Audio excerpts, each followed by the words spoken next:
Ok, on se retrouve dans cette vidéo. On va voir les trois facteurs qui déterminent l'intensité sur des exercices pliométriques.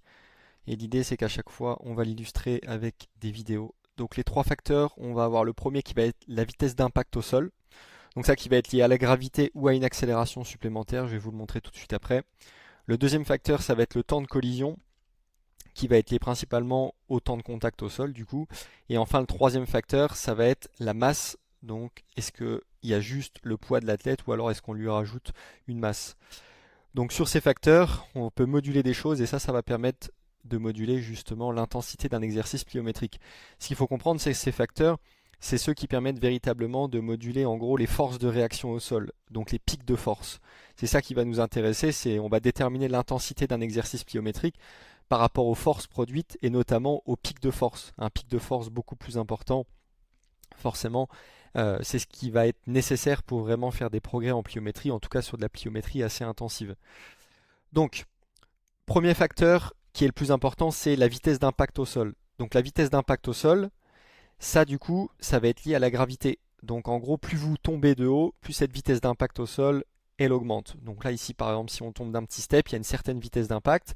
Si on tombe d'un step plus haut, forcément, il y a une plus grande vitesse d'impact. Et enfin, du coup, on peut faire ce qu'on appelle des depth drops. Donc là, l'idée, c'est vraiment de tomber de haut. Et ça va permettre justement de maximiser ça.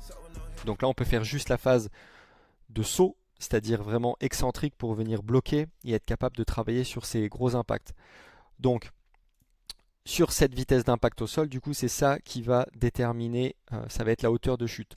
Sauf si on met une accélération supplémentaire. Donc là, soit avec un partenaire, soit avec un élastique.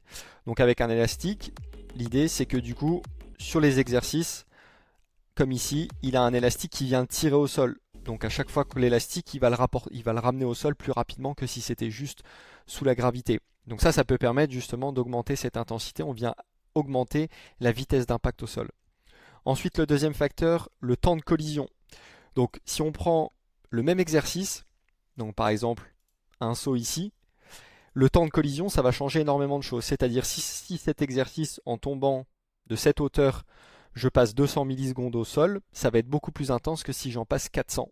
Parce que ça va me demander beaucoup plus de force d'un point de vue pliométrique, donc au niveau des structures, d'être capable de stocker de l'énergie et de la renvoyer immédiatement, plutôt que si je passe 400 millisecondes au sol, là je vais avoir beaucoup plus de temps pour faire une flexion plus grande et remonter. Donc il va y avoir une production de force qui va être plutôt concentrique, mais là du coup, si on doit renvoyer l'énergie plus rapidement, ça va demander beaucoup plus d'intensité. Donc là, sur ce facteur-là, du coup, le temps de contact. Donc sur les exercices, c'est là qu'on va différencier notamment la pliométrie, ce qu'on appelle extensive et intensive. Donc la pliométrie extensive, c'est généralement la première phase pour progresser en pliométrie. C'est où justement on va passer plus de temps au sol.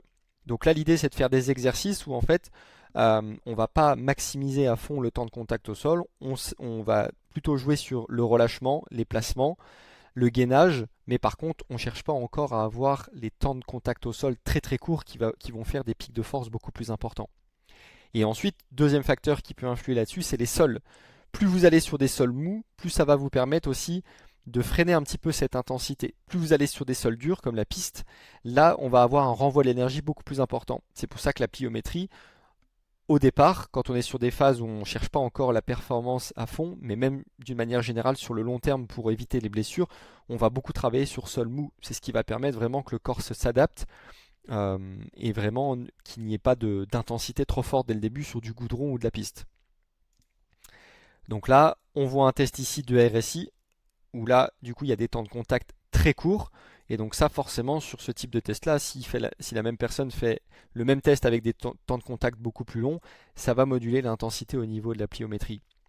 Et enfin, le dernier facteur, du coup, c'est la masse. Donc là, la masse de l'athlète.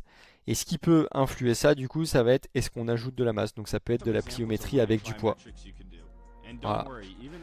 Donc la pliométrie avec du poids, ça va augmenter du coup les forces au sol. Donc attention avec ces exercices, par contre, à chaque fois qu'on ajoute de la masse, ce qui risque de se passer, c'est d'augmenter le temps de contact au sol.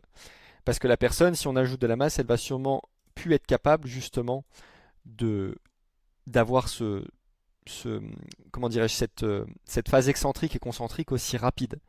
Donc en fonction de ce qu'on recherche, Si l'objectif c'est de faire de la pliométrie avec des temps de contact à 150 millisecondes, si on ajoute par exemple des haltères de 8 kg, peut-être que ça va allonger mon temps de contact de 50 millisecondes. Et donc là, on sort de l'objectif qu'on s'était fixé de base. Donc c'est pour ça qu'en pliométrie, il y a différentes manières de progresser en fonction de l'objectif. Soit on regarde en permanence juste la phase concentrique, donc par exemple la hauteur de saut, soit à l'inverse, on va plutôt regarder le temps de contact au sol. Et on peut dire, ok, on fixe une limite à 150 millisecondes, et si la personne dépasse cette limite, on considère que l'exercice n'est plus dans l'objectif. Donc par exemple, on peut ajouter du poids jusqu'à temps que la personne soit capable de maintenir ce temps de contact aux alentours des 150 millisecondes. Donc ça peut être une manière de faire. Si on privilégie plutôt la phase concentrique, donc vraiment le fait d'avoir un déplacement important, là on peut dire ok, on oublie le temps de contact au sol, ce que je veux c'est trouver le meilleur temps de contact au sol qui me permet justement de maximiser mon déplacement. Donc voilà, il y a différents objectifs à ce niveau-là. Il y a d'autres facteurs bien sûr qui vont influer sur la pliométrie. Il y en a plein. Est-ce qu'on va faire de la pliométrie unilatérale, bilatérale? Ensuite, est-ce qu'on va faire de la pliométrie purement verticale, horizontale, etc. Mais ce qui va déterminer véritablement l'intensité, ça va être ces trois facteurs-là. Le reste, c'est que des facteurs qui vont venir jouer indirectement sur ces trois facteurs-là. Donc, la vitesse d'impact, effectivement, si on met de la pliométrie horizontale, il va y avoir une vitesse d'impact verticale plus un mouvement horizontal qu'il va falloir prendre en compte. Le temps de collision, même chose. Il va y avoir un temps de collision. Si on fait la pliométrie unilatérale, on ne peut pas forcément avoir les mêmes temps de collision, les mêmes temps de contact au sol que si on fait de la pliométrie bilatérale. Mais c'est une conséquence à chaque fois de ça.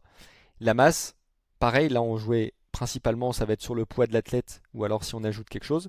C'est pour ça que plus un athlète est lourd, plus la pliométrie potentiellement peut être intense pour lui. Donc on ne travaille pas de la même manière avec des athlètes de 100 kg et des athlètes de 70 kg.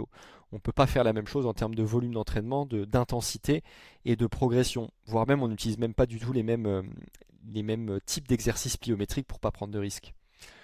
Donc voilà sur ces trois facteurs qui déterminent l'intensité. Si ça t'a plu, n'hésite pas à mettre un commentaire. Et comme d'habitude, si tu souhaites que je t'accompagne pour tes objectifs, il y a le lien dans ma bio ou directement sur mon profil Instagram, le formulaire à remplir et comme ça on voit ce qu'on peut mettre en place. Ciao!